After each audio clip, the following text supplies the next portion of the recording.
إنا نحن نزلنا الذكر وإنا له لحافظون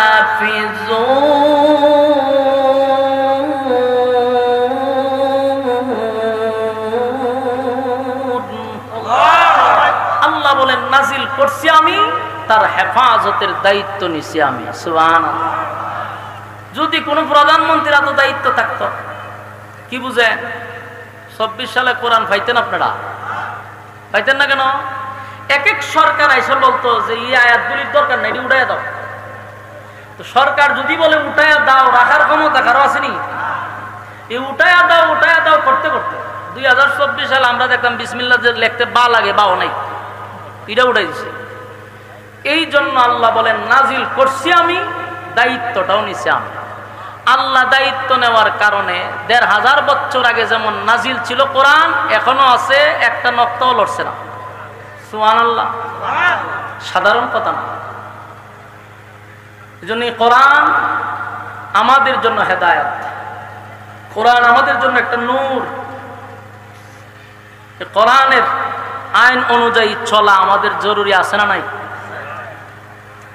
আমি আপনাদের সামনে মহাগ্রন্থ আল কোরআনের সূরা তাওবা ৮০ নম্বর আয়াত তেলাওয়াত করছি। এই ৮০ নম্বর আয়াতে আল্লাহ রাব্বুল আলামিন ১৫০০ বছর আগে কি মেসেজ আমাদেরকে দিছে এটা আমাদের বোঝা দরকার। এবং ওই ১৫০০ বছর আগের যে কথাগুলি কিয়ামত পর্যন্ত এটার হুকুম থাকবে, এই অনুযায়ী আমরা আমল করা দরকার। কোরআন এমন একটা গ্রন্থ, এটা বিশেষ কোনো প্রেক্ষাপটে নাজিল হয়েছে, কিন্তু তার হুকুমটা থাকবে কিয়ামত পর্যন্ত। আমার কথা যদি আপনারা বুঝুন তাহলে কিন্তু হানা বলবেন। এক্সাম্পল দিলে বুঝতে সুবিধা। পর্দার ব্যাপারে আয়াত নাজিল হয়েছে কত সনে, কত বছর আগে? ১৫০০ বছর আগে। এই পর্দার আয়াত নাজিল হয়েছে ১৫০০ বছর আগে। এখনো এই আয়াত আসেনি, এটার হুকুম আসেনি। হ্যাঁ। নামাজের ব্যাপারে আয়াত নাজিল হয়েছে ১৫০০ বছর আগে। এখনো এই হুকুম আছে না নাই? তার মানে নাজিল হয়েছে ১৫০০ বছর আগে, কিন্তু হুকুম থাকবে কিয়ামত পর্যন্ত। আমি যে আয়াতটি কারিমা তেলাওয়াত করছি নাজিল হয়েছে ১৫০০ বছর আগে, কিন্তু হুকুম থাকবে কিয়ামত পর্যন্ত। এই আয়াতে আল্লাহ বলেন ইস্তাগফির লাহুম আও লা তাস্তাগফির লাহুম ইন তাস্তাগফির লাহুম ৭০ মাররাতান ফালান ইয়াগফিরাল্লাহু লাহুম যালিকা বিআন্নাহুম কাফারু বিল্লাহি ওয়া রাসূলিহি ওয়াল্লাহু লা ইয়াহদিল কওমাল ফাসিকিন। এই আয়াতে আল্লাহ বলেন যে আপনি নবী যদি, খুব খেয়াল করবেন, আল্লাহ তার নবীরে বলতেছেন আপনি নবী হয়েও যদি ৭০ বার কোন মুনাফিকের জন্য দোয়া করেন, আমি আল্লাহ আপনার দোয়া কবুল করব না। আপনারা কিছু বুঝছেন নি? বুঝলে বইয়া দেখবেন, হানা করলে সুবিধা হয়, তাহলে আমি বুঝি যে বুঝছি না আপনারা। ১৫০০ বছর আগে আল্লাহ বলছে আপনি নবী মুনাফিকের জন্য যদি ৭০ বারও দোয়া করেন, আমি আল্লাহ আপনার দোয়াটা কবুল করব না। আপনারা বুঝেন এই মুনাফিক কত সাংঘাতিক ডেঞ্জারাস, মুনাফিক কত নিকৃষ্ট, যে নবী দোয়া হোক বদদোয়া হোক সাথে সাথে সেকেন্ডের ভিতরে কবুল হয়। সেই নবীকে আল্লাহ বলেন আপনি একবার কেড়ে ৭০ বার কইয়া দেখুন, আমি কবুল করতে রাজি না। কেন? ইস্তাগফির লাহুম আও লা তাস্তাগফির লাহুম ইন তাস্তাগফির লাহুম ৭০ মাররাতান ফালান ইয়াগফিরাল্লাহু লাহুম যালিকা বিআন্নাহুম কাফারু বিল্লাহি ওয়া রাসূলিহি ওয়াল্লাহু আ'লাম ওয়া রাসূলিহি।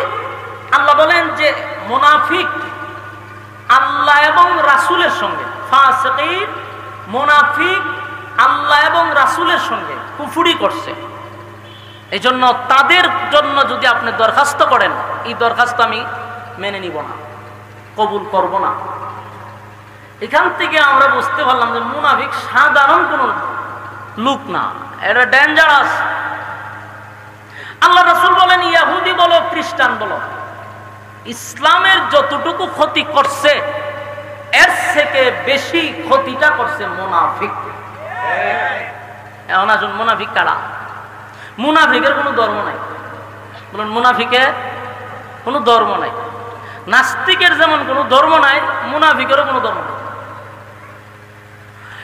মুনাফিক চিনাটা হলো সবচেয়ে কঠিন। মুনাফিক চিনা কেন কঠিন? কারণ যে মুনাফিক তারা তো আপনি চিনতেছেন না। এই লোকটার লেবাসের দিক দিয়ে আপনি তারে ফালাই দিতে পারবেন না। বরং কোনো কোনো সময় মুনাফিকের ফাঁকগিরি আপনি আমার থেকে বড় হয়, মুনাফিকের জুব্বা আপনি আমার থেকে বড় হয়। তার লেবাস বেশ দেখলে বোঝা যায় মক্কার ইমাম, কিন্তু ভিতরে হুদ্দা শয়তানি। বাস্তব না বাস্তব? সমাজের মানুষ আমরা মুনাফিক চিনতে ভুল করি, খালি বেশ দেখলেই বোঝা যায় না। প্রথমেই বলছি যে মুনাফিকের লেবাস মক্কার ইমামের চেয়েও বেশি দেখা যায় মাঝে মধ্যে, কিন্তু ভিতরে শয়তানি। রাসূল আরবি সাল্লাল্লাহু আলাইহি সাল্লামের যুগে জিবরাইল আলাইহিস সালাতু ওয়াস সালাম রাসূলের কাছে একটা লিস্টি দিছে। লিস্টিটার মধ্যে মুনাফিকের সিরিয়াল ছিল যে এই এরা কিন্তু মুনাফিক। এই লিস্টটি আল্লাহ ডাইরেক্ট জিবরাইলের মাধ্যমে রাসূলের কাছে পাঠাইছে। আল্লাহর রাসূল মুনাফিকের লিস্টিটার প্রথম নাম্বারে যার নামটা দেখছে, রাসূল আশ্চর্য হইছে। আশ্চর্য কেন হইছে? যার নামটা এক নম্বরে, এই লোকটা রাসূলের পিছনে নামাজ পড়ে। কিতাব উচ্চ নাইরলবাসী কার পিছনে নামাজ পড়ে? কথা কন্যা কিতার লাগি রাসূলের পিছনে নামাজ পড়ে ব্যক্তিটা মুনাফিকের লিস্টের প্রথম নাম্বারে তার নাম। বলুন তো দেখি, লোকটার লেবাস কোন দিক দিয়ে কমতি ছিল? রাসূলের মাথায় ফাগরি, বেচারার মাথা তো ফাগরি। রাসূলের মুখে দাড়ি, বেচারার মুখেও দাড়ি। রাসূলের শরীরে জুব্বা, বেচারার শরীরেও জুব্বা। রাসূলের পকেটে মিসওয়াক, বেচারার পকেটেও মিসওয়াক। মাগুমা পুরা তো দরবেশ, কিন্তু লিস্টির প্রথম নাম্বারে ব্যক্তির নাম। এখান থেকেও বোঝা গেল রাসূলের যুগে যদি রাসূলের পিছনে নামাজ পড়া মুনাফিক হয়, এখনকার যুগে আমরার সাথে চললেও মুনাফিক হওয়ার সম্ভাবনা আছে। এজন্য মুনাফিক থেকে সাবধান। জাহান্নামের সবচেয়ে নিকৃষ্ট জায়গায় মুনাফিকের স্থান হবে। ইহুদি খ্রিস্টানদের ব্যাপারে বলা হয় না, বলা হয়েছে মুনাফিকের সবচেয়ে নিকৃষ্ট জায়গায় তাদের স্থান হবে, কারণ ক্ষতিটা এরা বেশি করছে। মুনাফিকে তো চিনা যায়, এরা চলবে আপনার সাথে, বসবে আপনার সাথে, উঠবে আপনার সাথে, খাইবে আপনার সাথে, সুযোগ পাইলেই আপনাকে সাইজ করবে। সুযোগটা পাইলেই আপনার পিছন দিয়া তারা কুড়াল মারবে। এই জন্য ইসলামের যুগ যুগ থেকে মুনাফিকরা ক্ষতিটা বেশি করছে। বহুবার রাসূল মুনাফিকরে ধরছে সরাসরি। যুদ্ধের ময়দানে গিয়েও মুনাফিকরা ধরা খাইছে, হুদায়বিয়ার সন্ধিতে গিয়েও মুনাফিকরা ধরা খাইছে। সম্মানিত শুধু এই মুনাফিকদের ব্যাপারে আল্লাহ আয়াত নাজিল করে জানাইছে, আপনি একবার না 70 বারও যদি দোয়া করেন আমি দোয়া কবুল করব না। তো আব্দুল্লাহ ইবনে উবাই ইবনে সুলুল ছিল মুনাফিকের সর্দার, মানে লিডার। এই লোকটা ইসলামের অনেক ক্ষতি করছে। এটা সাহাবায়ে কেরামও কিছু বুঝতে পারছে যে লোকটা বেশি সুবিধার না। রাসূলও জানতো হে যে মুনাফিক, কিন্তু কারো কাছে এটা বলে নাই। সাহাবায়ে কেরামরাও বুঝতে পারছে যে হে ইসলামের দুশ্মন, কিন্তু ডাইরেক্ট মুনাফিকরে ধরা যায় না, মুনাফিকরে ধরা ছোঁয়ার বাইরে থাকে। এই লোকটা একদিন মারা যাওয়ার পরে তার সন্তানের নাম হলো আব্দুল্লাহ, রাসূলের একেবারে ঘনিষ্ঠ একজন সাহাবী, রাসূলের কলিজার টুকরা সাহাবী আব্দুল্লাহ, মানে মুনাফিকের সন্তান। রাসূলের কাছে আইসা দুঃখ প্রকাশ করলো, হুজুর আজকের দিনটা আমার মনটা বড় খারাপ। রাসূল দেখে তার চোখ দিয়া পানি পড়তেছে। তো জিজ্ঞাসা করলো, তুমি কাঁদো কেন? হুজুর আমার আব্বা মারা গেছে, আমার আব্বা মারা গেছে, এই জন্য আমি কান্দি। রাসূল কইতে হন আমি কি করতাম? আব্দুল্লাহ হুজুর, আমি জানি যে আমার বাপ বেশি সুবিধার ছিল না। আমার বাপ যে শয়তানের খারাজিল কে আছেন এটা আপনিও জানেন, আমিও জানি। কিন্তু আমার তো বাপ, এই জন্য আমার কষ্ট লাগে। খারাপ ছিল, ইসলামের ক্ষতি করছে, কিন্তু বাপ তো আমার কষ্ট লাগে। আল্লাহ রাসূল বলেন, আমার কাছে কেন আছে এটা কো হুজুর, আমার বাপ ইসলামের অনেক ক্ষতি করছে, আপনার ব্যাপারেও গভীর ষড়যন্ত্র করছে। আমি জানি আমার বাপ জাহান্নামে যাবে, কিন্তু আমার দিলটাও বলে, আমার মনটা বলে, আপনি নবী যদি আমার বাপের জানাজাটা ফিরে দেন, তাহলে আপনি নবীর জানাজার বরকতে আব্বারে আল্লাহ মাফ করে দিতে পারে। কথা কি বুঝতেছেন? এটা হলো মুনাফিকের ছেলের বক্তব্য, যে আপনি নবী যদি জানাজা পড়ায় দেন, তাহলে আমার দিলটাই সাক্ষী দেয় আমার আব্বার আল্লাহ মাফ করে দিতে পারে। রাসূলের দেখেন দয়া মায়া কতটুকু। এজন্য আল্লাহ বলেন, ওমা আরসালনাকা ইল্লা রাহমাতাল লিল আলামিন। আমি আমার রাসূলকে রহমত স্বরূপ পাঠাইছি, দয়া মায়ার কোনো অভাব নাই। এত শত্রুতামি করার পরেও আল্লাহর রাসূল বলল, শোনো, আমি জানাজা পড়াই দিলে যদি তোমার আব্বারে আল্লাহ মাফ করে দেয়, আমার অসুবিধা কি? ঠিক আছে, আমি জানাজা পড়াই দিব। এই কথাটা বলতে দেরি হয়েছে, আব্দুল্লাহ একটা দৌড় মারতে দেরি করছে না, মানে জায়গা দাঁড়াইছে না। কেন দাঁড়াইছে না? সাহাবী তো বুঝে, যদি আমি দাঁড়ায় থাকি জিবরাইল আইসা করবো, আইসা একটা আয়াত নাজিল করবো, আমার বাবার জানাজা আর হইতো না। এই জন্য রাসূল বলতে দেরি হয়েছে, উনি উঠটা দৌড় মারছে। দৌড় মাইরা মদিনার অলিতে গলিতে যারে পাইছে হেরেই কইছে যে, শোনো, আমার আব্বার জানাজাটা কিন্তু রাসূল পড়াবে, এটা প্রচার করে দিছে। গোটা মদিনার আনাসে কানাসে খবর পৌঁছায় দিছে মুহূর্তের ভিতরে যে আব্বার জানাজা পড়াবে রাসূলুল্লাহ। তো যে শুনছে হেউই আশ্চর্য হয়েছে। আর আশ্চর্য হওয়ার কথা, আশ্চর্য হয়েছে সর্বনাশ, এটা কিভাবে সম্ভব? এত বড় একটা টাটকা মুনাফিকের জানাজা আল্লাহ রাসূল পড়াবে, কথা কি রাসূল বলছে বলে?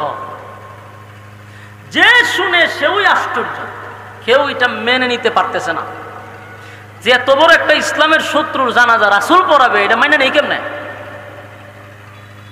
খবর পৌঁছতে পৌঁছতে মুনাফিকদের খানেও গিয়ে পড়ছে। 1000 মুনাফিক শুনছে যে রাসূল জানাজা পড়াবে, তাদের লিডারের জানাজা।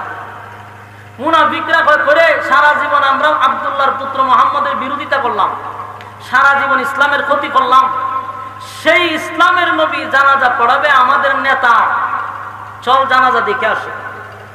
বলুন তো দেখি, জানাজা পড়তে যায় না দেখতে যায়? দেখতে যায়।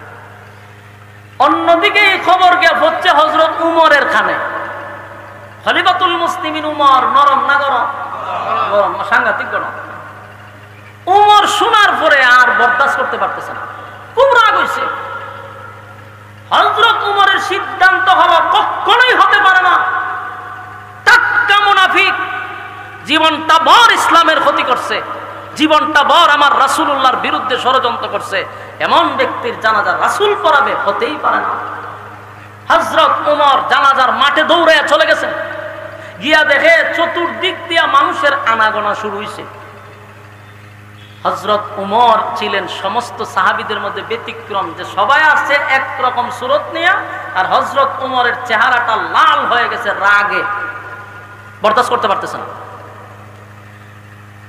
সব সময় খেয়াল রাখবেন, ইসলামের ক্ষতি হয় আমরা নিজ চোখে দেখতেছি, আমরা বুঝতেছি, এরপর আমাদের মধ্যে দেখবেন অসংখ্য আলেমরা এটা সহ্য করতেছে। আবার কিছু আলেমরা দেখবেন এর প্রতিবাদ করতে গিয়া জেল পর্যন্ত খাটতেছে। সব আলেমরা কি এক? সাহাবীরা তো নিঃসন্দেহে তার আল্লাহর কাছে কবুলিয়ত, কিন্তু এদের মধ্যে একজন উমর ছিলেন ব্যতিক্রম। এই জন্য উমরের মেজাজ মতে আল্লাহ কোরআনের আয়াত নাযিল করতেন। উমর আর অন্যান্য সাহাবীর মতো না। আমাদের উলামায়ে কেরামদের মধ্যে সব আলেমরা একরকম না, মেজাজ একরকম না। আমাদের সামনে গুনাহ হচ্ছে, আমাদের সামনে ইসলাম বিরোধী কাজ চলতেছে, এরপরে আমরা এগুলো সহ্য করতেছি। দেখার পরে আমরা কিছু বলতেছি না, বললে যদি আবার সাইড দেওয়ালের ভিতরে যেমন লাগে। আবার কিছু আলেমরা তাদের এমন হুঙ্কারে প্রতিবাদ করতে গিয়া বছরের পর বছর দোষ ছাড়া নির্দোষ 3 বছর 4 বছর কারাবন্দী হয়ে থাকতে হয়। শেষে যখন সাইড দেওয়াল থেকে বাহির হয়, যেই সমস্ত হলুদ মিডিয়ারা বলছিল যে এই সমস্ত অপরাধে তাদেরকে জেলের ভিতরে বন্দী করা হয়েছে, এই হলুদ মিডিয়ারা আবার এখন বলে যে কোনো অপরাধই ছিল না, এগুলা ষড়যন্ত্র ছিল।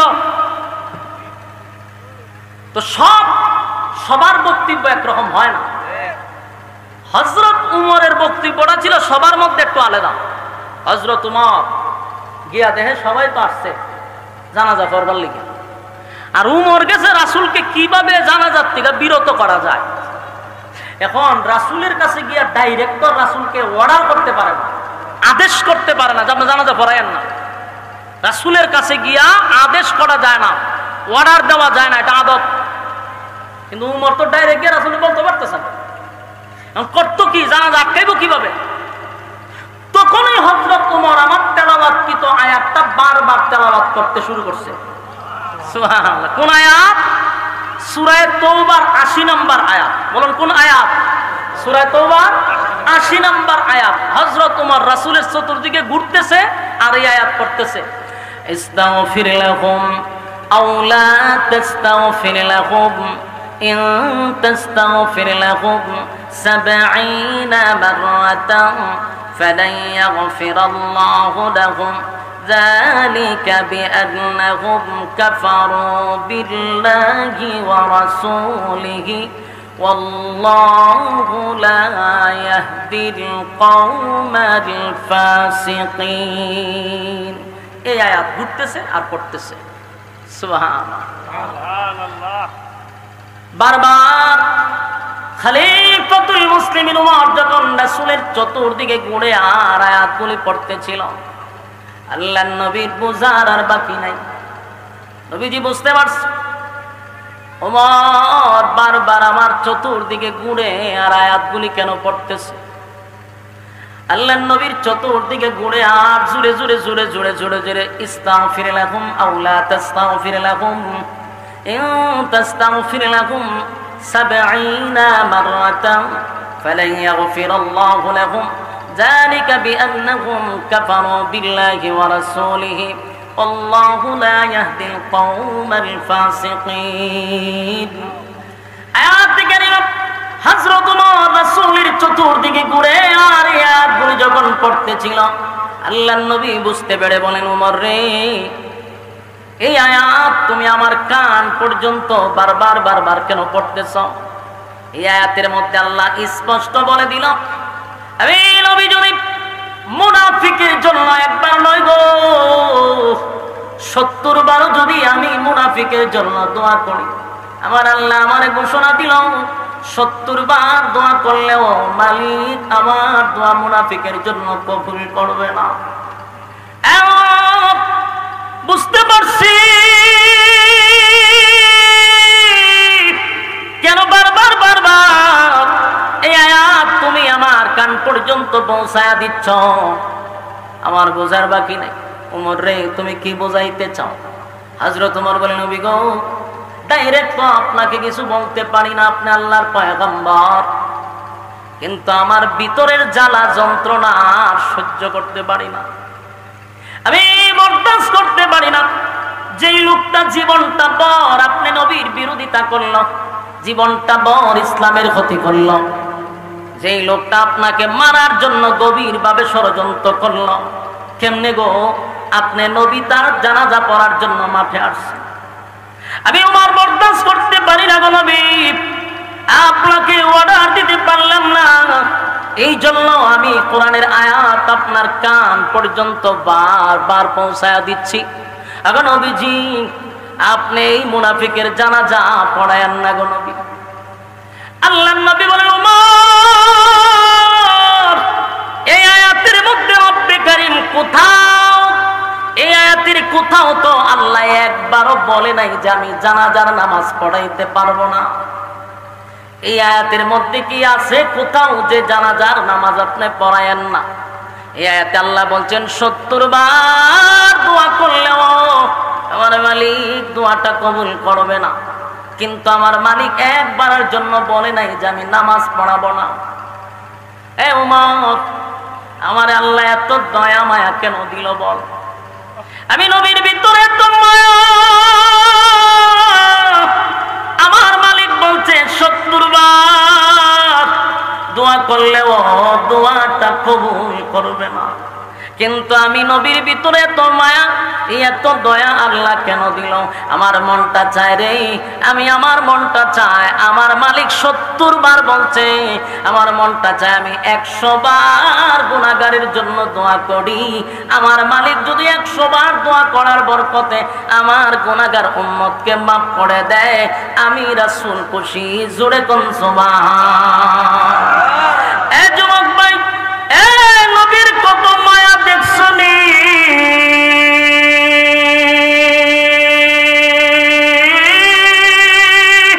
আল্লাহ রাব্বুল আলামিন 70 বার বলছে দোয়া করলে কবুল হবে না। পয়গম্বর বলে আমার মনটা চায় 70 বার নয় গো, আমার মালিক যদি 100 বার দোয়া করলে কবুল করে, আমি রাসূল আমার উম্মতের জন্য 100 বার দোয়া করতে রাজি। হযরত ওমর চিন্তা করলো কোনো লাভ হবে না, কারণ আয়াতের কোথাও তো নামাজের নিষেধের কথা বলে নাই। নবীর সিদ্ধান্তটাই চূড়ান্ত হবে। কিন্তু ওমরের মনের মধ্যে বড় কষ্ট, ওমর বরদাস্ত করতে পারে না, সহ্য করতে পারতেছে না। কারণ ওমর তো জানে টাটকা মুনাফিক, আইরে আমার নবীর বিরুদ্ধে কত না ষড়যন্ত্র করলো। এই লোকটা না ইসলামের 12টা বাজাইলো, এখন কেমনে গো আমার নবী তার জানাজা পড়াবে? কোনোভাবেই বরদাস্ত করতে পারে না। যুবক ভাই, এই জন্য উমরের বিষয়টা ব্যতিক্রম। উমর ছিলেন আলাদা ব্যতিক্রম।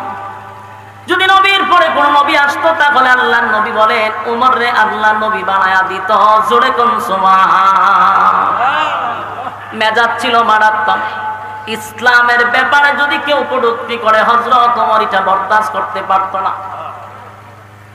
এই যুবক ভাই, হযরত ওমর বরদাস্ত করতে পারল না। নবীর সিদ্ধান্ত হলো জানাজা পড়াবে। কিন্তু হযরত ওমর নবীরে আয়াত শোনাইলো বটে, কিন্তু নবী বলল ওমর রে আয়াতের কোথাও তো নামাজের কথা নিষেধ নাই। হযরত ওমর দাঁড়ায় আছে, মনটা বেশি ভালো না, আসমানের দিকে বারবার তাকা, বারবার আসমানের দিকে তাকাইয়া হযরত ওমর বলতেছিল আল্লাহ দুয়ার কথা নিষেধ করলেন, জানাজার কথাটা নিষেধ করে দেন। আল্লাহ জিবরাইল পাঠাইয়া আয়াত নাজিল করে এই মুনাফিকের জানাজা বন্ধ করে দেন। আমি ওমর এটা বরদাস্ত করতে পারি না। এই যুবক ভাই, ইসলামের জন্য কত মায়া, ইসলামের জন্য হযরত ওমরের কত মায়া। ওমর ছিল বড় মারাত্মক। ওমরের হুঙ্কার ইসলামের জন্য বড় নিয়ামত ছিল। যেই দিন হযরত ওমর কালেমাটা গ্রহণ করল, সেদিনই হযরত ওমর নবীকে বললেন নবী গো আমার একটা বক্তব্যের জন্য দেন, আমি 1 মিনিট একটা বক্তব্য দিব। আল্লাহর নবী বলেন কি বক্তব্য দিবা? বলে দেন আমার অনুমতি। নবী তারে অনুমতি দিল। হযরত ওমর দাঁড়াইয়া মক্কার মধ্যে দাঁড়াইয়া বলতে লাগলো, এ মক্কার লোকেরা কে আসো আমার সামনে আসো, যার স্ত্রী বিধবা করতে চাও আমি ওমরের তরবারির নিচে আসো, যার সন্তানগুলি এতিম করতে চাও আমি ওমরের তরবারির নিচে আসো। আজকের থেকে আমি ঘোষণা দিলাম লা ইলাহা ইল্লাল্লাহ মুহাম্মাদুর রাসূলুল্লাহ সাল্লাল্লাহু আলাইহি ওয়াসাল্লাম। আবু জাহিল্লা বক্তব্য শুননা ঘর থেকে বাইরেছে, কেডায় রে ওই কেডারে তোমার বক্তব্য দেয়? ঘর থেকে বাহির হইয়া যখন দেখে হযরত ওমর তরবারি হাতে লইয়া বক্তব্য দেয়, আবু জাহিল্লা আবার দৌড় মাইরা ঘরে গিয়া দরজা লাগাই দিছে। ওই সর্বনাশ সর্বনাশ, উমরের তরবারির সামনে গেলে আমার সন্তান এতিম হবে। সেই উমর অন্যায়টা পছন্দ করে না। হযরত উমর আসমানের দিকে তাকায় আর বলে, মালিক আপনি আয়াতটা নাজিল করে দেন। দোয়া নিষেধ করছেন, এবার নামাজটাও বন্ধ করে দেন গো। আল্লাহর নবী নামাজের জন্য প্রস্তুতি নিবে, এমন সময় নবী আব্দুল্লাহ ইবনে উবাই ইবনে সুলুল এত বড় মুনাফিকের সামনে গিয়া নবী দাঁড়াইয়া নবীজির জবান মোবারক থেকে টুতু লাগাইছে। টুতুটা নিয়া আব্দুল্লাহ ইবনে উবাই ইবনে সুলুলের মুখে লাগায়া দিছে। সুবহানাল্লাহ। বাড়িতে গিয়া এত বড় মুনাফিকের মুখে নবীর টুতু লাগাইছে। সমস্ত সাহাবীরা অবাক। আল্লাহর নবী বলেন, আব্দুল্লাহ রে, আমি নবীর মুখের তুতু তোর আব্বার মুখে লাগাইছি কেন জানোস? তোর আব্বারে যেন আমি নবীর মুখের তুতুর বরকতে আল্লাহ মাফ করে দেয়। কথাগুলি দিলের কান লাগায় শুনেন। এখান থেকে আমাদের শিকার আছে, শিকার আছে, বুঝার আছে। আমি আপনাদেরকে একটা পর্যায়ে নিয়ে প্রশ্ন করব, তখন আপনারা উত্তর দিবেন। সামনে প্রশ্ন আসতেছে। এই ঘটনার থেকে বুঝার আছে, বুঝার আছে, শিকার আছে। জীবনের সবচেয়ে বড় গুরুত্বপূর্ণ কথা মনোযোগ দিয়া শুনেন। নবীজির মুখের তুতু দাম আছে না নাই? নবীর মুখের তুতু লাগায়া দিল আব্দুল্লাহ ইবনে উবাই ইবনে সুলুল মুনাফিকের মুখে লাগায়া বলেন, আল্লাহ যেন তুতুর বরকতে মাফ করে দেয়। সমস্ত সাহাবীরা অবাক হয়ে গেল। হযরত ওমর বরদাস্ত করতে পারতেছে না। নবীর যত মায়াই দেখাক ওমর কিন্তু খুশি না। ওমরের রাগে লাল হয়। কিছুক্ষণ পরে আল্লাহর হাবিব নিজের জুব্বাটা খুলছে, কইলা মুনাফিকরে কাপন স্বরূপ পড়ায়া দিছে। সুবহানাল্লাহ। বাড়ি গিয়া এ যুবক ভাই, এ নবীর জুব্বার কত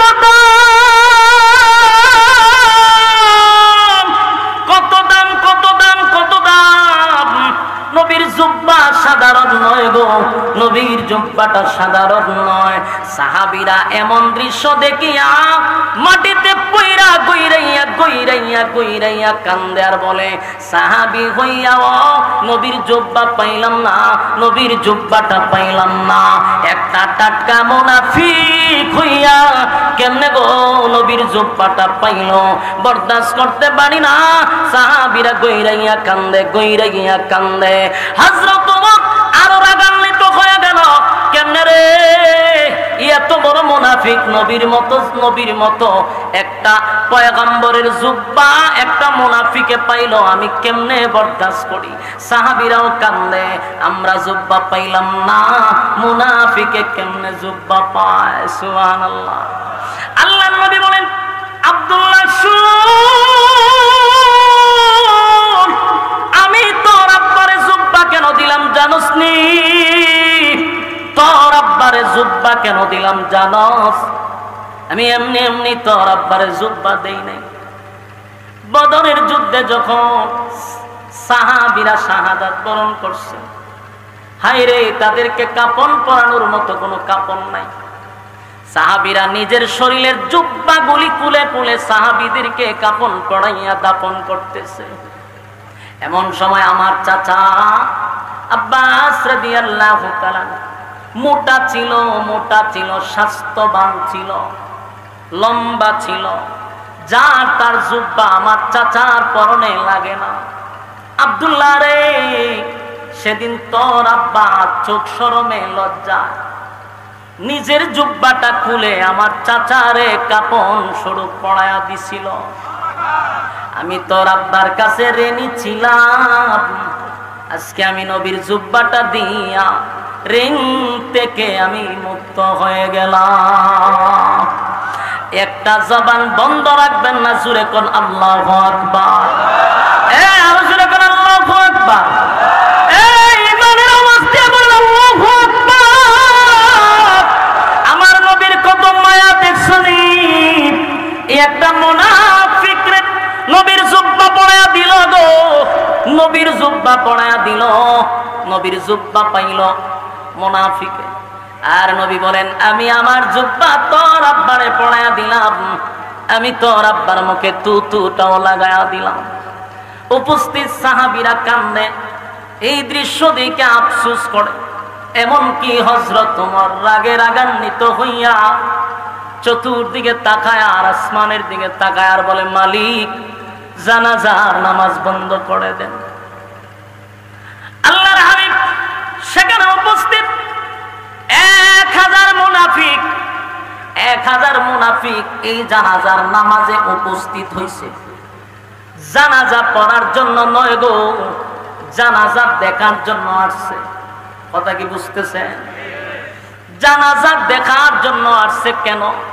যেই লোকটার বিরোধিতা জীবনটা বল আমাদের নেতায় করল, যেই লোকটার বিরোধিতা জীবন বর আমাদের নেতায় করে গেল, সেই নেতার জানাজা আব্দুল্লাহর পুত্র মুহাম্মদ কেমনে পড়াবে, এই দৃশ্যটা দেখার জন্য আব্দুল্লাহ ইবনে উবাই ইবনে সুলুলের যতগুলা কর্মী ছিল সব জানাজার ময়দানে আসছে জানাজার নামাজটা দেখার জন্য। 1000 মুনাফিক এই দৃশ্যটা দেখে চোখ দিয়ে পানি ছাড়ে আর বলে, কার বিরুদ্ধে এতদিন আমরা অবস্থান নিলাম, কার বিরোধিতা করলাম রে, কারে মারার জন্য ষড়যন্ত্র করলাম। যেই লোকটার বিরোধিতা আমরা করলাম জীবনটা বল, আমাদের লিডারের নেতৃত্বে আমরা তার বিরোধিতা করলাম। এত বড় দুশ্মনের প্রতি যদি তার এত মায়া হয়, মহব্বত হয়, দুশ্মনের প্রতি যদি এত ভালোবাসা হয় রে, তাহলে এই লোকটার বন্ধুর জন্য কত মায়া। 1000 মুনাফিক বলে, দুশ্মনের প্রতি আব্দুল্লাহর পুত্র মুহাম্মদের কত মায়া। দুশ্মনের প্রতি যদি এত মায়া হয়, তার বন্ধু যদি হয়ে যাই, বলো না কতটা মায়া মহব্বত করবে। যার বিরোধিতা করলো তার মুখে তুতু লাগা দে রে, নিজের জামাটা খুলে তারে কাপন পরায়া দে। এই লোকের বিরোধিতাটা জীবন ভর করলাম। 1000 মুনাফিক আসছিল জানাজা দেখার জন্য। 1000 মুনাফিক দৌড়াইয়া রাসূলের কাছে গেল, গিয়া বলে, গো নবীজি, অন্যায় করে ফেলেছি, অপরাধ করে ফেলেছি, জীবনটা বল, আপনি নবীর বিরোধিতা করলাম, আপনাকে মারার জন্য ষড়যন্ত্র করলাম। এর নেতৃত্ব দিছে যে মারা গেল আব্দুল্লাহ ইবনে উবাই ইবনে সুলুল, আমাদের নেতা আজকে মারা গেছে। এই নেতার নেতৃত্বে আপনার বিরোধিতা করলাম, মারার জন্য ষড়যন্ত্র করলাম, কিন্তু আজকে আপনার আখলাক আর চরিত্র দেখে পাগল হয়ে গেলাম। এমন বাবা মানুষ কোনদিন মানুষের ক্ষতি করতে পারে না। আপনি আল্লাহর পয়গম্বর, এর মধ্যে কোনো সন্দেহ নাই। আজকে আমরা বুঝতে পারছি, তাই আর ভুলে থাকতে চাই না। পড়ায়া দেন লা ইলাহা ইল্লাল্লাহু মুহাম্মাদুর রাসূলুল্লাহ সাল্লাল্লাহু আলাইহি ওয়াসাল্লাম। একজন মুনাফিক মারা গেল, একজন মুনাফিক মারা গেল। বলো না কত হাজার মুনাফিক কালেমা পড়ল। আর জুড়ে আপনারা কি বিরক্ত লাগতেছে? আওয়াজে বোঝা যায় কি বিরক্ত আমার প্রতি। সেটা দিতাম কথাগুলি দিলে কেন লাগা শুনেন। মারা গেল একটা মুনাফিক, কিন্তু কালেমা তো পড়ল 1000 মুনাফিক। সুবহানাল্লাহ। বলুন তো কিসের কারণে? নবীজির আখলাক দেখা। সুবহানাল্লাহ। কথা বল না, নবীর কি দেখা? আজিম ছিল চরিত্র। কি ছিল? আজিম চরিত্র। ওয়াইলাকা লা'আলা খুলুকিন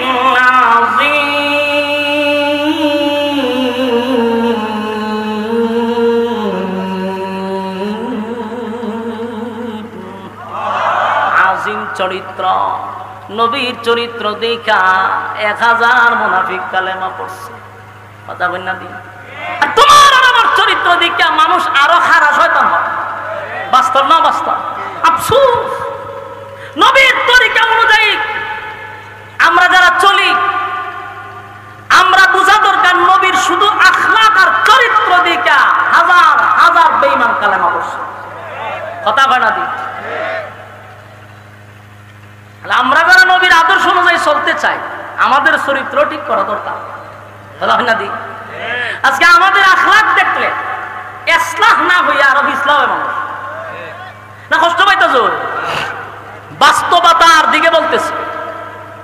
আমার বাড়ি হবিগঞ্জের তেলিয়াঘর আমার বাড়ি, আর আপনার বাড়ি মনে করুন আইডল না, আইডল এটা আইডল, মানে আমার বাড়ি কোনো তেলিয়াপাড়া। মানে আমি যদি কোনো ভুল করে থাকি, আপনি আইডল বইয়া আমার বিরুদ্ধে বক্তব্য দিয়ে আমার বালা করতে পারবে?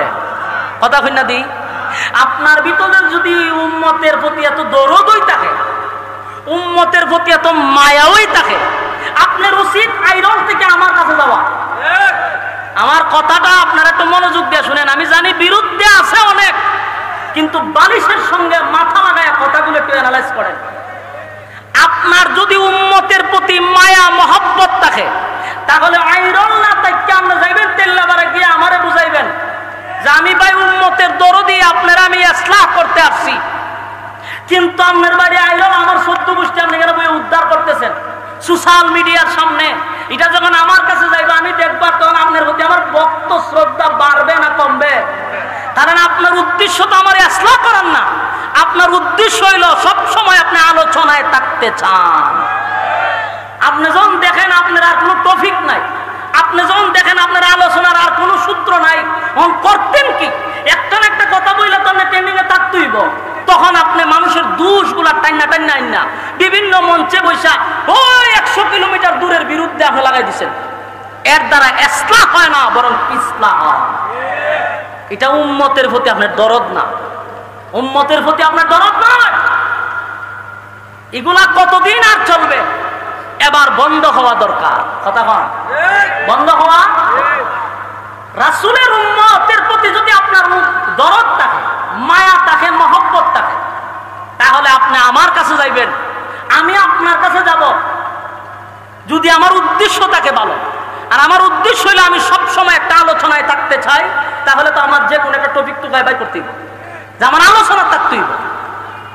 তাহলে আপনার উদ্দেশ্য ভালো না, আপনার উদ্দেশ্য বড় খারাপ। সম্মানিত শুধু রাসূলের মায়া আর মহব্বত দেখেন উম্মতের প্রতি, যার আদর্শ দেখে 1000 মুনাফিক কালেমা পড়ছে। আর আমরা কটা দিন ধরে সোশ্যাল মিডিয়ায় দেখতেছি নি অবস্থা। এর দ্বারা আলেমদের কাছ থেকে মানুষ অনেক দূরে চলে যাচ্ছে। আমি আফসোস করি ভাই, আস্তে আস্তে এমন একটা সময় আসবে মানুষ উলামায়ে কেরামদেরকে আর ইজ্জত করবে না। কারণ আমরা গুতাগুতি, আমাদের মধ্যে যে গুতাগুতি শুরু হয়েছে, 2 দিন পরে আমাদের কাছে দুয়ার লেগে যাইতে হইব। অন্ত আমরার কাছে আয় কিছুদিন পরে আমরা কি এখন যে ভাই সাহেব আমরা দোয়া করো, আমরা লক্ষণ বেশি ভালো না।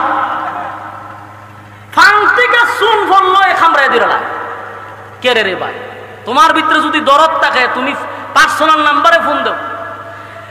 গত কিছুদিন ধরে দেখতে যে আমার একটা সঙ্গীত এখনো বাইরেছে না, এখনো এটা রিলিজই হয় নাই, যা শুধু আমি রেকর্ড করতাম গেলাম।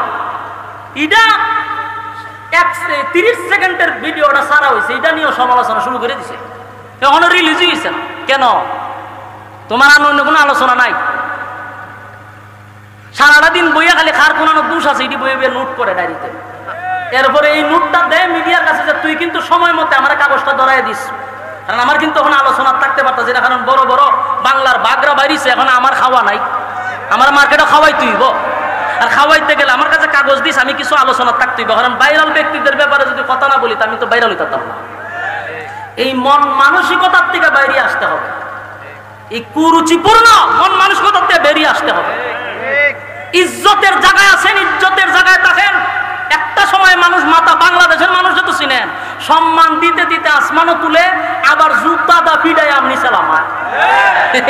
এটা বাংলাদেশ, কথা হয় না দি? আমরা বাংলাদেশে একজন বক্তা আছে শাইখ আহমদুল্লাহর সাথে যে লাগছে এখন, তারে কিন্তু আমরাই উফরে উঠেছি।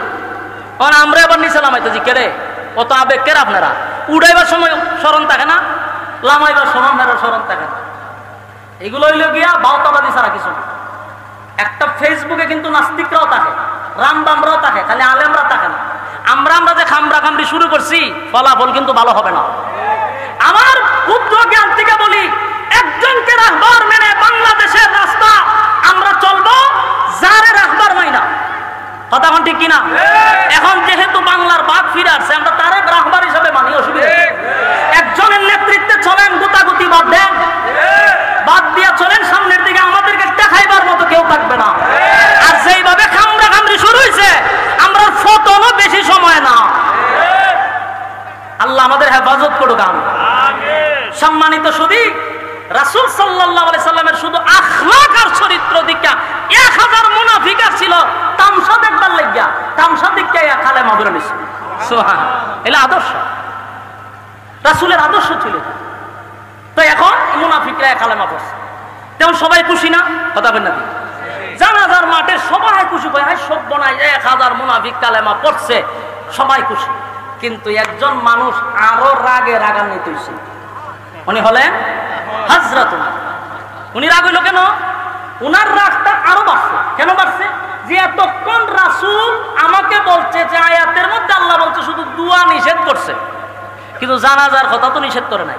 কিন্তু রাসূল তখন স্পষ্ট হয়ে গেছে, যার কর্মীরা নিজেই বলছে যে হে আমাদের নেতা ছিল, যার কর্মীরা কি বলছে, সে আমাদের নেতা ছিল, তার নেতৃত্বে আপনার বিরোধিতা করছে, ইসলামের 12টা বাজাইছে। তো রাসূল তখন ক্লিয়ার হয়েছে। কথা হয় না দি? এখন কেন জানাজা পড়াবে? কথাটা বুঝতেছেন না? হযরত ওমরের যুক্তি আছে না নাই? এখন তো রাসূল বুঝতে পারছে যে সে টাক্কা মুনাফিক, কারণ তার কর্মীরা বলছে তার নেতৃত্বে আমরা ইসলামের ক্ষতি করছি। এখন কেন আবার রাসূল জানাজা পড়াবে? হযরত ওমরের রাগ কমছে না। উমর বারবার আসমানের দিকে তাকায়, আল্লাহ আল্লাহ, তাড়াতাড়ি আয়াত পড়ায় দেন। আর রাসূলের সিদ্ধান্ত হলো জানাজা আমি পড়াবো। রাসূল জানাজা পড়াইবার লাগিয়া জানাজার মুসল্লায় চলে গেছে। এমন কি রাসূল জানাজা পড়াইও লাইছে। কথা বুঝতেছেন? জানাজা শেষ, সবাই খুশি। উমরের মনে অনেক কষ্ট, মনের কষ্ট নিয়ে বসে রয়েছে। কিছুক্ষণ পরে রাসূল হযরত উমর তাকায়া দেখে আল্লাহর রাসূল জানাজা শেষ হয়েছে, ভালো কথা। এখন লাশের পিছনে পিছনে রাসূল হাইটা কবরস্থানে যাইতেছে। এটা দেখতে উমরের মেজাজ আরো গরম হয়েছে। উমরের কত হলো, জানাজা আপনি পড়াইছেন তো শেষ, এখন আবার গুরুস্থানে যান কেন? নিশ্চয়ই আপনার জন্য দোয়া করবেন। তাহলে এই আয়াত তো কেন আছে, ইস্তাগফির লাহুম আও লা তাস্তাগফির লাহুম ইন তাস্তাগফির লাহুম 70 মাররাতান ফালান ইয়াগফিরাল্লাহু লাহুম যালিকা বিআন্নাহুম কাফারু বিল্লাহি ওয়া রাসূলিহি ওয়াল্লাহু আ'লাম। এই ওয়া রাসূলি এখান পর্যন্ত আল্লাহ বলছেন যে আপনি নবী যদি ইস্তাগফির লাহুম আও লা তাস্তাগফির লাহুম, আপনি নবী যদি 70 বারের দোয়া করেন, আমি মুনাফিকের জন্য দোয়া কবুল করব না। তাহলে এখন উমরের কত হলো, দুয়ার কথা না? আপনি বলছেন যে দুয়ার কথা আছে, নামাজের কথা নাই। কবরস্থানও যেহেতু আপনি যাইতেছেন, তাহলে নিশ্চয়ই আপনি দোয়া করবেন। কথা হয় না? হযরত উমর এখন আরো রাগ হচ্ছে, রাগ হইয়া এখন তো উমর লাল হয়ে গেছে। বারবার বলছে আল্লাহ আপনি আয়াত নাযিল করে আগে রাসূলকে জানাই দিয়েছেন, দোয়া করলে কবুল হবে না। রাসূল তো এখন কবরস্থানে গেছে, দোয়া করবে। হযরত উমর পেরেশান। এমনি জিবরাইল আয়া হাজির। সুবহানাল্লাহ, কারো জোরে কোন? জিবরাইল আয়া হাজির হয়ে।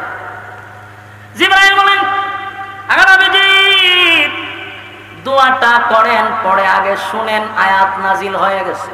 সুবহানাল্লাহ, আপনি দোয়া করবেন না, আপনার উমরের সিদ্ধান্তটাকে আল্লাহ পছন্দ করছে। কার সিদ্ধান্ত? উমরের সিদ্ধান্ত আল্লাহ পছন্দ করছে। উমরের মেজাজ মতে আল্লাহ কোরআনের আয়াত নাযিল করছে। সুবহানাল্লাহ। এজন্য উমরকে বলা হয় মেজাজে ওহী। সুবহান, যার মর্জি মেজাজ মতো কোরআনের প্রায় 21 জায়গা আল্লাহ আয়াত নাযিল করছে। কি বুঝলেন? এই যুবক ভাই, জিবরাইল আলাইহিস সালাতু ওয়াস সালাম এসে বলেন নবী গো দোয়া করবেন, পড়ে শুনেন আয়াত নাযিল হয়ে গেছে। আপনার উমরের সিদ্ধান্তটাই হলো চূড়ান্ত সিদ্ধান্ত। আপনার উমরের সিদ্ধান্তটা আল্লাহ বড় পছন্দ করছে। আগামী নবীর আয়াত কারিমা নাযিল করে আল্লাহ জানায়া দেয় ওয়ালা তুসাল্লি আলা আহাদিম মিনহুম মাতা আবাদা ওয়া লা তাকুম আলা কবরি। এখান পর্যন্ত আল্লাহ বলেন ওয়ালা তুসাল্লি আলা আহাদিম মিনহুম মাতা আবাদা ওয়া লা তাকুম আলা কবরি। নেক্সট টাইমে, পরবর্তীতে, ভবিষ্যতে আপনি আর কোন মুনাফিকের জানাজা পড়বেন না। এই মিয়া কিছু বুঝছেন না আপনারা? কিতাব বুঝছো? আয়াত উমরের মেজাজ মতো হইছে নি? কথা কই না দি? উমর কি চাইছিল? জানাজা নামাজ আল্লাহ বন্ধ করে দেন। আপনি বন্ধ করছেন? আল্লাহ কই ওয়ালা তুসাল্লি আলা আহাদিম মিনহুম মাতা আবাদা ওয়া লা তাকুম আলা কবরি। আপনি নেক্সট টাইমে, মানে ভবিষ্যতে, আর কোন মুনাফিকের জানাজা আপনি পড়াবেন না। এরপর এখানেই শেষ না। ওয়ালা তুসাল্লি আলা আহাদিম মিনহুম মাতা আবাদা ওয়া লা তাকুম আলা কবরি। এরপর আল্লাহ বলেন কবরের সামনে দাঁড়াইয়া মুনাজাত করবেন না। কথা কই না দি? উমরের মেজাজ মতো হইছে নি? উমর চাইছিল কি? আল্লাহ দিছে কি? উমর যা চাইছিল আল্লাহ এই অনুযায়ী আয়াত নাযিল করছে। আল্লাহ বলেন ওয়ালা তুসাল্লি আলা আহাদিন মিনহুম মাতা আবাদা ওয়া লা তাকুম আলা কবরি। নবী গো, ভবিষ্যতে আপনার কোনদিন মুনাফিকের জানাজা পড়বেন না। এমন কি মুনাফিকের কবরের সামনে দাঁড়াইয়া আপনি নবী দোয়া করবেন না। তাহলে আয়াত নাজিল করে দিল, আল্লাহ নামাজ নিষেধ করে দিল। এখন এর সময় যেহেতু কম, একবারে টাইম শেষ, এখন সংক্ষিপ্ত আকারে একটু বোঝানোর দরকার। আয়াত তো নাজিল হয়ে গেল, কিন্তু প্রশ্ন একটা থেকেই গেল, আয়াতটা যে নাজিল হয়েছে এটা কিন্তু মুনাফিকের জানাজা পড়ার পরে নাজিল হয়েছে। কথা হয় না দি? এই আয়াতটা যদি জানাজার আগে নাজিল হইতো তাহলে মুনাফিকের জানাজা আর পড়ানো হতো না। কথা হয় না দি? কিন্তু আয়াতটা কখন নাজিল হলো? মুনাফিকের জানাজা কমপ্লিট হয়ে গেল, আল্লাহ রাব্বুল আলামিন তখন আয়াতটাও নাজিল করলো। একটা প্রশ্ন থেকে যায়, কেন রে এই আয়াতটা আল্লাহ আগে নাজিল করলো না, আয়াতটা কেন পরে নাজিল করলো? এখানে প্রশ্ন। কথা কোন ঠিক? এই প্রশ্নের জবাব মুফাসসিরিনে কেরাম উল্লেখ করেছেন যে কেন আল্লাহ পরে নাজিল করলেন, আগে কেন নাজিল করলেন না। তার এক নাম্বার কারণ হলো আল্লাহর নবীর কথার বড় দাম, বড় দাম। সুবহানাল্লাহ। এই যুবক বালক, যে সময় আব্দুল্লাহ ইবনে উবাই ইবনে সুলুল মারা গেল, আব্দুল্লাহ ইবনে উবাই ইবনে সুলুলের ছেলে যখন নবীর কাছে গিয়া বলছে, নবী গো, আমার আব্বা মারা গেছে, আপনি নবী যদি জানাজা পড়ায়া দেন তাহলে আমার দিলটা সাক্ষী দেয় আমার আব্বারে আমার আল্লাহ মাফ করে দিবে। কথা কোন ঠিক? এই আদাসিনী রাসূল কি বলছে? আমি জানাজা পড়ায়া দিলে যদি তোমার আব্বারে আমার আল্লাহ মাফ করে দেয় তাহলে আমি জানাজা পড়ায়া দিব। কথা কন, জানাজা পড়ায়া দিব। এই যে রাসূল বলছে জানাজা পড়ায়া দিব, এবং আব্দুল্লাহ করছে কি, পুরা মদিনায় এটা ভাইরাল করে দিছে যে আমার বাপের জানাজা রাসূল পড়াবে। তাহলে সবাই শুনছে, রাসূলও বলছে। এখন মানুষ আসছে জানাজা পড়ার জন্য, এই মুহূর্তে যদি আয়াত নাজিল করে আল্লাহ জানাজাটা বন্ধ করে দেয়, নবীর কথার ওজন থাকে না। কথা কি বুঝতেছেন? আমার নবীর কথার ওজন রাখার জন্য, নবীর কথার ওজন রাখার জন্য আল্লাহ আগে নাজিল করে নাই, পরে নাজিল করছে। এখন এতক্ষণের আলোচনার থেকে আমাদের শিকার কি, আমাদের বুঝার কি? এখানে সংক্ষেপে বলি, এতক্ষণের আলোচনার থেকে বুঝতে তো হবে কেন এই আলোচনাটা করলেন। এর এক নম্বর কথা হলো, নবী যেই জায়গায় মুনাফিকের মুখে থুথু লাগাইয়া দিল, নবী যেখানে তার জুব্বা খুলে কাফন পরাইয়া দিল, এরপরও কি লোকটা জান্নাতে যাইতে পারছে? কথা কই না দি? কথা কয় না। তাহলে নবীর থুতু লাগাইয়া দিল জান্নাতি হওয়া যায় না, নবীর পরনের জুব্বা ফরাইয়া দিল জান্নাতি হওয়া যায় না, যতক্ষণ না পর্যন্ত নবীর তরিকা অনুযায়ী, আল্লাহর হুকুম অনুযায়ী জীবন যাপন না করবে। নবীর ইতাআত করতে হবে। শুধু লম্বা লম্বা ডায়লগ দিয়ে চলবে না, শুধু লম্বা লম্বা ডায়লগ দিয়া দিয়া নবীর আশেক আশেক কইয়া লাফাইলেই জান্নাত পাওয়া যায় না। এর বাস্তব প্রমাণ আব্দুল্লাহ ইবনে উবাই ইবনে সুলুলের জানাজায় রাসূল থুতু লাগাইছেন, রাসূলের জুব্বা পরাইয়া দিছে, এরপর আব্দুল্লাহ ইবনে উবাই ইবনে সুলুল জাহান্নামের নিকৃষ্ট জায়গায় থাকবে। বুঝা গেল নবী তুতু লাগাইয়া দিল, কাম হবে না। নবীর জুব্বা পড়লো, কাম হবে না যদি নবীর তরিকা অনুযায়ী না চলো। কথা কয় না? আশিকে রাসূল বইলা লাফালাফি করলে কাজ হবে না। আশিকে রাসূল বইলা স্লোগান দিলে হবে না। আশিকে রাসূল বইলা রাজপথে আন্দোলন করলে চলবে না যদি নবীর তরিকা অনুযায়ী জীবন যাপন না করো। কথা বল ঠিক? সম্মানিত শুধু আমাদের দেশে হুসুডে বাঙালি শুধু লাফায় বেশি, বুঝে কম। লাফায় বেশি, বুঝে কম। আবু লাহাব, আবু তালেব রাসূলের চাচা, রাসূলের জন্য জীবন দিতে প্রস্তুত ছিল। 50টা বছর রাসূলকে লালন পালন করলো, এরপর আবু তালেব জান্নাতে যেতে পারলো না, কারণ নবীর তরিকা অনুযায়ী জীবন যাপন না করার জন্য। ভালোবাসা কি কোনো কম ছিল? বরং সারা পৃথিবীর সমস্ত আশিকে রাসূলকে এক পাল্লায় তুললে আবু তালেবের একদিনের ভালোবাসার সমান হবে না। এজন্য আমাদের এই বক্তব্য থেকে শিখতে হবে যে 1 নাম্বার হলো আল্লাহর হুকুম আর নবীর তরিকা অনুযায়ী জীবন যাপন করতে হবে। কারা কারা করবেন হাত তুলে দেখায়া দেন। লিল্লাহে তাকবীর, লিল্লাহে তাকবীর। পারবো তো ইনশাআল্লাহ? এই ওয়াদা করেন, পাক্কা ওয়াদা। কার তরিকায় চলবেন? রাসূলের তরিকায় চলবো ইনশাআল্লাহ। আল্লাহ কবুল করুক, সকলে বলে আমিন। সম্মানিত সুধী, আজকে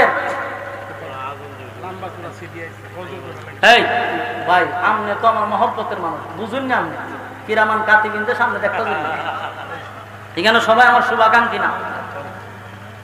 এতক্ষণ যে আলোচনা করছি আমি, এই আলোচনা না গিয়া যখন আপনারা যে আবদার দিচ্ছেন, এই আবদার যদি করি তাহলে সুরা আলোচনা বা দিহান সাইরা দিব। আর কিছু টপিকওয়ালারা খবর দেখছো নি, হেত ওয়াজ করে না, খালি আজান দেয়। অথচ এতক্ষণ যে ওয়াজ করছি এটার কোনো দাম নাই, কিন্তু এইটা তো পাইছে ওয়াজ করে আজান দেয়। এই জন্য এইগুলো আবদার করেন না। এইগুলার কারণে আমার উপরে বহুত তুফান জ্বর গেছে। আবদার এইগুলো আবদার করা যাবে না ইনশাআল্লাহ। সঙ্গীত আর অঙ্কিতা। আচ্ছা, আমাদের মুস্তাক ফৈজি সাহেব আইসা পড়ছে, মজা তো শুরু হইব, উনি আইলে আসাইতে আসাইতে মুতাইতে পারে। খুব মজার মানুষ। আল্লাহ তাআলা আমার এই হজরতের হায়াতে আমলে বরকত দান করুক, আমিন। আচ্ছা, আজান টাজান ইতা কইেন না কোনো সময়, একটা সঙ্গীত আমি শুনাই। আর আমার তো ইনশাল্লাহ একটা সঙ্গীত আসতেছে, ইনশাল্লাহ আপনারা চোখ রাখবেন। আপনাদের সঙ্গীত ইনশাল্লাহ আসতেছে, শোনাবো ইনশাল্লাহ। এখন একটা সঙ্গীত আমরা গাই, আমার সাথে আওয়াজ দিতেই হবে। হ্যাঁ, কথা বলতে দিই, আওয়াজ দিতে বা আওয়াজ পারবো তো ইনশাল্লাহ? হ্যাঁ, কিতা গাইতাম বলছে, আওয়াজ দিবেন নি? পুরান একটা সঙ্গীত আওয়াজ দিতেই, গুরুস্থানের সঙ্গীত হয় না, আওয়াজ দিতেই। আওয়াজ দিবেন ইনশাআল্লাহ। সত্যের পক্ষে গান গাই বলে আমি বিদ্রোহী, সত্যের পথে ডাকি বলে আমি বিপ্লবী। সত্যের পক্ষে গান গাই বলে আমি বিদ্রোহী, সত্যের পথে ডাকি বলে আমি বিপ্লবী। কোরআনের কথা বলি তাই বলে আমাকে মৌলবাদী, জিহাদের কথা বলি তাই বলে আমাকে জঙ্গিবাদী। বিদ্রোহী বিপ্লবী মৌলবাদী কেন জঙ্গিবাদী, বিদ্রোহী বিপ্লবী মৌলবাদী কেন জঙ্গিবাদী। সত্যের পক্ষে গান গাই বলে আমি বিদ্রোহী, সত্যের পথে ডাকি বলে আমি বিপ্লবী। কোরআনের কথা বলি তাই বলে আমাকে মৌলবাদী, কোরআনের কথা বলি তাই বলে আমাকে মৌলবাদী। জিহাদের কথা বলি তাই বলে আমাকে জঙ্গিবাদী। আমি বিদ্রোহী, ঠিক না? বিদ্রোহী বিপ্লবী মৌলবাদী কেন জঙ্গিবাদী, বিদ্রোহী বিপ্লবী মৌলবাদী কেন জঙ্গিবাদী। জন্মের পরে কানে আজান কি দেয়নি, তুমি মৌলবাদী চারা হওনি। জন্মের পরে কানে আজান কি দেয়নি, তুমি মৌলবাদী চারা হওনি। তবে মরণের পরে জানাজা পড়াবে, তবে মরণের পরে জানাজা পড়াবে, তখন কুতাই পালিয়ে যাবি। বিদ্রোহী বিপ্লবী মৌলবাদী কেন জঙ্গিবাদী, বিদ্রোহী বিপ্লবী মৌলবাদী কেন জঙ্গিবাদী। কথা হয় না?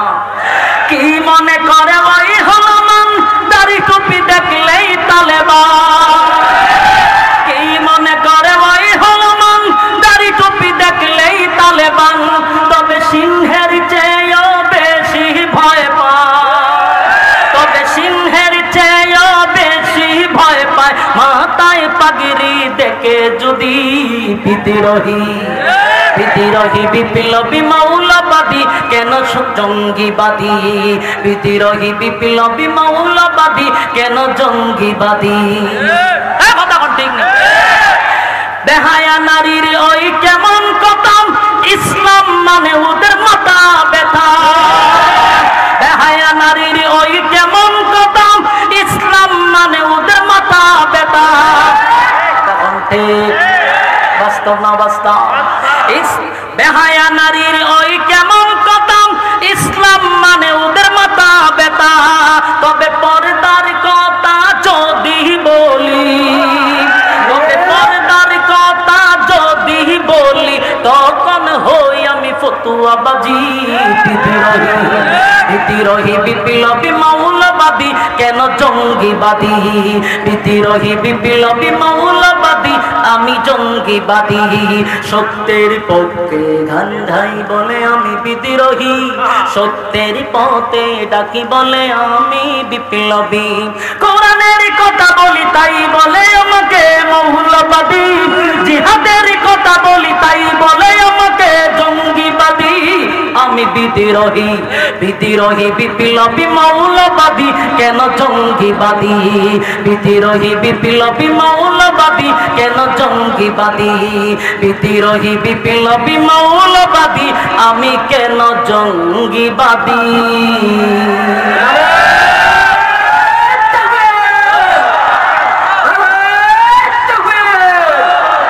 আল্লাহ সবাইকে কবুল করুক, আমিন। জিকির বাতিল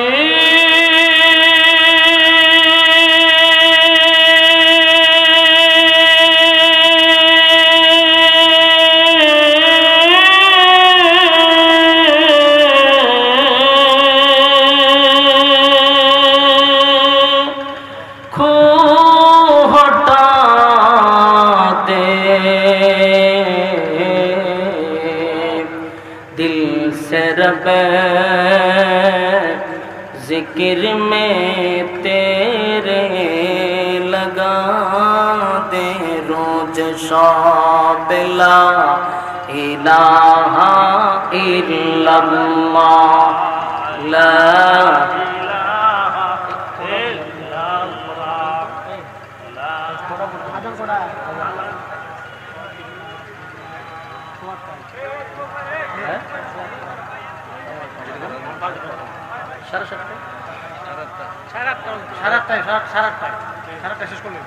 لا إله إلا الله محمد رسول الله صلى الله عليه وسلم।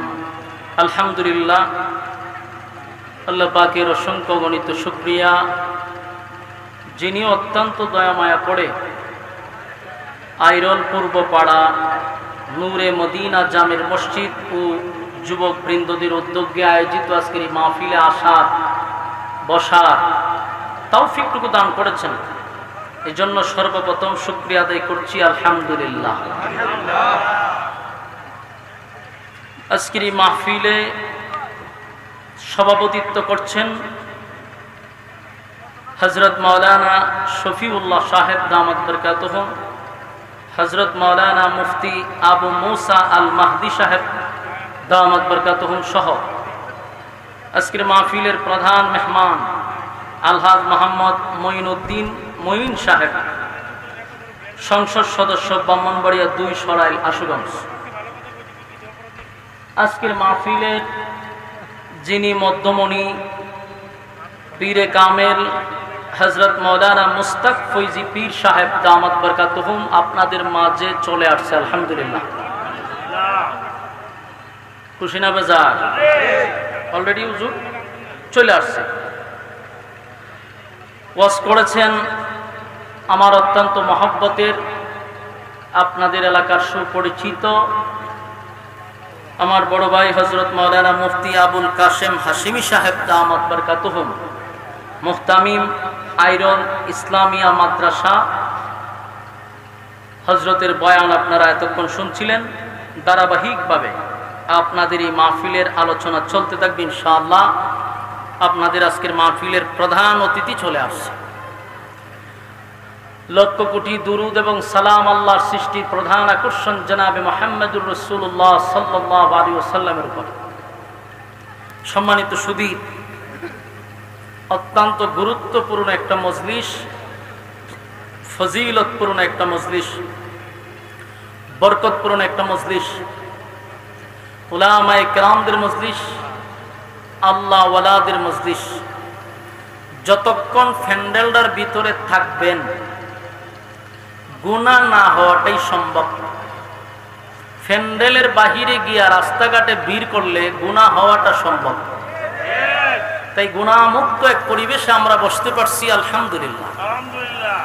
আল্লাহর রাসূল বলেন, নাযালাত আলাইহিমুস সাকিনা, যতক্ষণ তোমরা দ্বীনি মজলিসে বসা থাকবা ততক্ষণ উপর থেকে সাকিনা রহমত নাজিল হয়। আসিনি আইরলে সুবহানাল্লাহ থাকলে বলবেন। একটা বিষয় চিন্তা করার বিষয়, যেখানে বসলে সাকিনা রহমত নাজিল হবে। তো যারা মাহফিল শোনার উদ্দেশ্যে আসছেন, অনর্থক রাস্তাঘাটে দোকান পাটে সময় নষ্ট না করে বরকতি মজলিসে বসে যাই। যতক্ষণ বসা থাকবো গুনাহ হবে না, এটাই সম্ভব। আমরা এই মজলিসে এখনো যারা বসতে পারি নাই, মেহেরবানি করে আমরা বসে যাই। যতটুক দূরে আওয়াজ পৌঁছতেছে সকলের প্রতি আন্তরিক মোবারক অভিনন্দন। সম্মানিত সুধী, কোরআনের কথা শোনার জন্য প্রচন্ড গরমের মধ্যে মৌমাছির মতো আপনারা ছুটে আসতেছেন। এটা একমাত্র লিওয়াজহিল্লাহ, আল্লাহর ভালোবাসা ছাড়া, নবীর মহব্বত ছাড়া এই প্রচন্ড গরমে উলামায়ে কেরামদের বক্তব্য শোনা, এটা একান্ত আল্লাহর মহব্বত আর নবীর মহব্বত ছাড়া কোনোভাবেই সম্ভব না। যত বড় নেতাই হোক, যত বড় রাজনীতিবিদই হোক, এই প্রচন্ড গরমে নেতার বক্তব্য শোনার জন্য কেউ বসবে না। বাস্তব না বাস্তব? আমরা সচরাচর দেখি নেতারা বক্তব্য দিবার আগে খুব পাবলিসিটি করে, অনেক সময় পাবলিকদেরকে টাকা পর্যন্ত দেয়। এরপরও তাদের সামনে লোক আনতে পারে না। আর এখানে আপনাদেরকে খাবারও দেওয়া হবে না, গাড়ি ভাড়াও দেওয়া হবে না। প্রচন্ড গরমে আপনারা মৌমাছির মতো বসে রয়েছেন।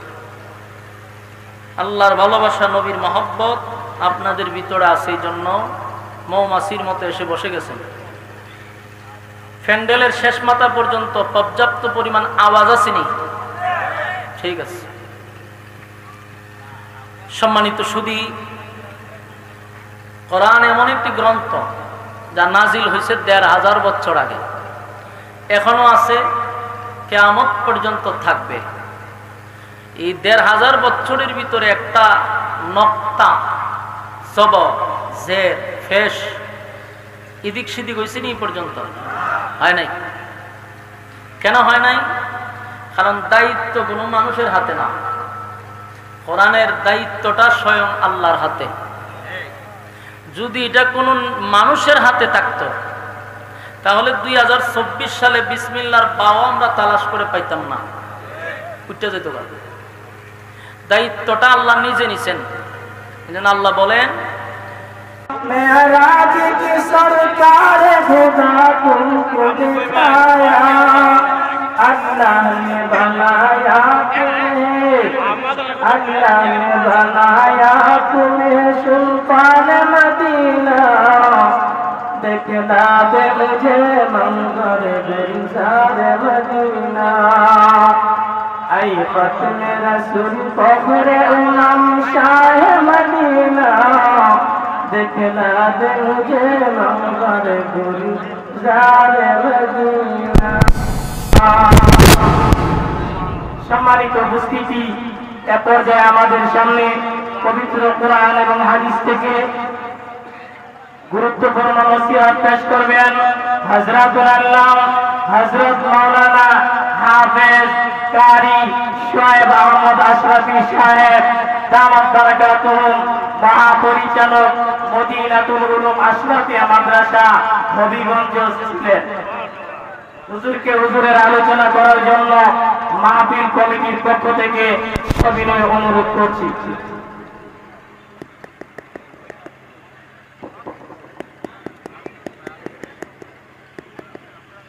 আসসালামু আলাইকুম ওয়া রাহমাতুল্লাহি ওয়া বারাকাতুহু। সাউন্ড দেন, সাউন্ড দেন, সাউন্ড বাড়ান, সাউন্ড বাড়ান, আরো বাড়ান, আরো বাড়ান, আরো বাড়ান। আসসালামু আলাইকুম ওয়া রাহমাতুল্লাহি ওয়া বারাকাতুহু। ওয়া আলাইকুমুস সালাম। আরো বাড়ান, আরো বাড়ান, আরো বাড়ান, আরো বাড়ান। আলহামদুলিল্লাহ الحمد لله الأكرم الذي خلق الإنسان وكرم وعلمه من البيان ما لم يعلم فسبحان الذي لا يحصى امتنانه باللسان ولا بالقلم ونشهد أن لا إله إلا الله وحده لا شريك له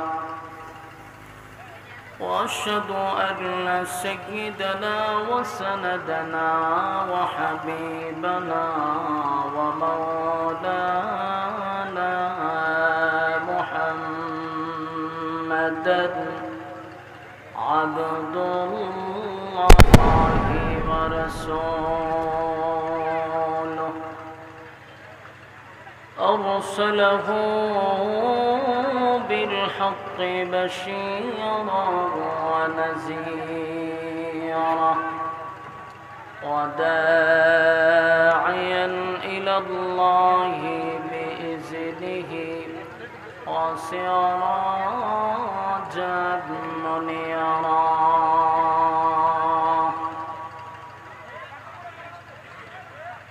أما بعد فأعوذ بالله من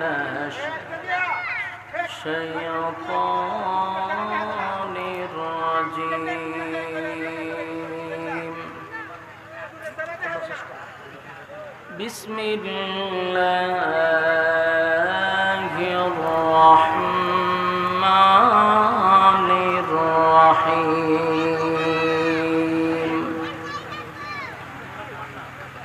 استغفر لهم أو لا تستغفر لهم إن تستغفر لهم 70 مرة فلن يغفر الله لهم ذلك بأنهم كفروا بالله ورسوله والله لا يهدي القوم الفاسقين. صدق الله العظيم وصدق رسوله النبي الكريم ونحن على ذلك من الشاهدين والشاكرين والحمد لله رب العالمين. দুরূদ শরীফ পড়েন আল্লাহুম্মা সাল্লি আলা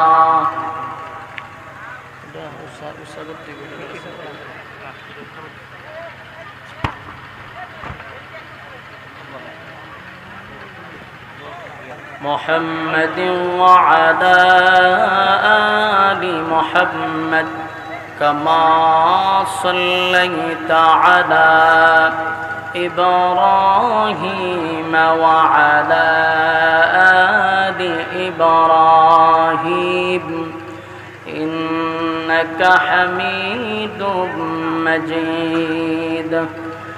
اللهم بارك على محمد وعلى آل محمد كما باركت على إبراهيم وعلى آل إبراهيم إنك حميد مجيد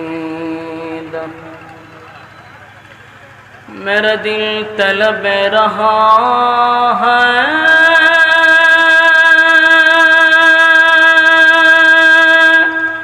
मेरे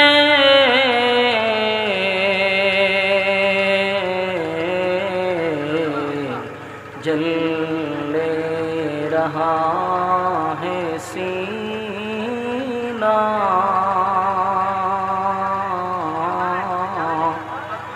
ए दवा वही मिलेंगे मुझे ले चलो मदीना बदागरला भाई साउंड स्टेजे साउंड রিভাবে মনিটরে বাড়ান সাউন্ড কম بلغ العلا بكماله